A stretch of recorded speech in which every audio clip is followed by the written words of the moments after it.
ترکای صوفی خلافت عثمانی و اونا چون اعتقاد دارن به 12 امام اسم خلفای راشدین هم نوشتن 12 امام هم داخل اینجا نوشتن. بعد از این انشالله امروز میریم زیارتنامه بقی میخوانم. در بقی خیلی شخصیت های بزرگواری دفن شده. 4 امام داریم، بیبی فاطمه الزهرا اینجا تشریف دارن و همچنین مادر امیرالمومنین فاطمه بنت اسد اینجا دفنند و همطوری بعضی زنهای پیامبر اسلام اینجا دفنند و پسر پیامبر اسلام ابراهیم اینجا دفنند در جنت البقیع. داخل نمیذارن، اگر برای مرد میذارن اونم بعد نماز عصر و نماز صبح. الان امروز سعی میکنیم که نزدیکای بقیع بریم و اونجا انشاءالله زیارتنامه میخوانیم. این جای خیلی مهمیه که اینجا شما آمدید. این هم خیلی مهمه که شما بدونید که ما چرا آمدیم. آمدیم به پیامبر اسلام تسلیت بگیم، تعزیت بگیم. یا رسول الله نباید در کربلا شهادت رسوندن. یا رسول الله آمدیم که بهت بگیم دخترتون مورد ظلم قرار گرفت و هنوز همین دخترتون غریبه. امام حسین شهادت رسید، 3 روز تشنه بود.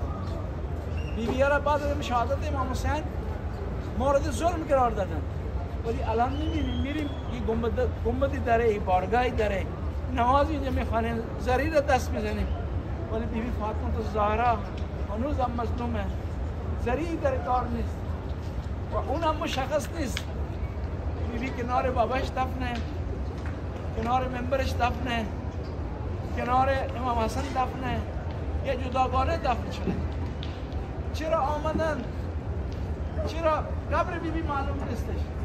چون امام علی 40 تا قبر ساخت. موقعی بیبی را به دفن رسوند 40 تا قبر ساخت تا مشخص نشه که بیبی قبرش کدومه، تا اینا نانجیبه نیان یک دفعه توهین کنن، قبر را نفش قبر کنن و جنازه را بیرون بیارن و مشکلات پیش بیاد. از اینجا به خاطر همین قبر بیبی معلوم نیستش. ما آمدیم یا رسول الله بگیم، ما آمدیم بگیم بیبی دختری که هر موقعی که می آمد تشریف می آورد برش بلند می شدید، یک کم پر استقبالش را می رفتید، جای خودت می نشوندید و هر موقعی که از کنار خانهش رد می شدید صلوات می فرستادید، آیت تطهیر می خوندید. این گونه مظلومانه به شهادت رسید. اینجا آمدیم به رسول الله بگیم رسول الله خاندان چقدر مظلوم بوده. هر کسی که از دنیا میره دشمنی ختم میشه.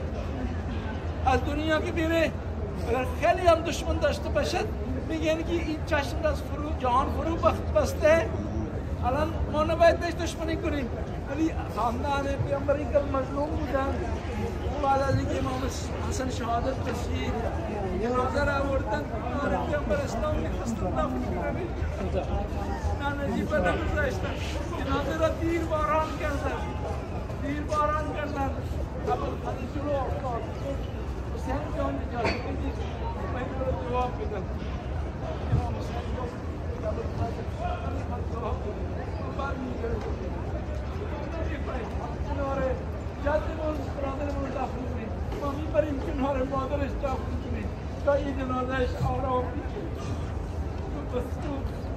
حدیث داریم جنازه را آرام بردارید تا ای اذیت نشید، آرام در این قبر بذارید که اذیت نشید. موقعی که غسل میدید خیلی جا به جا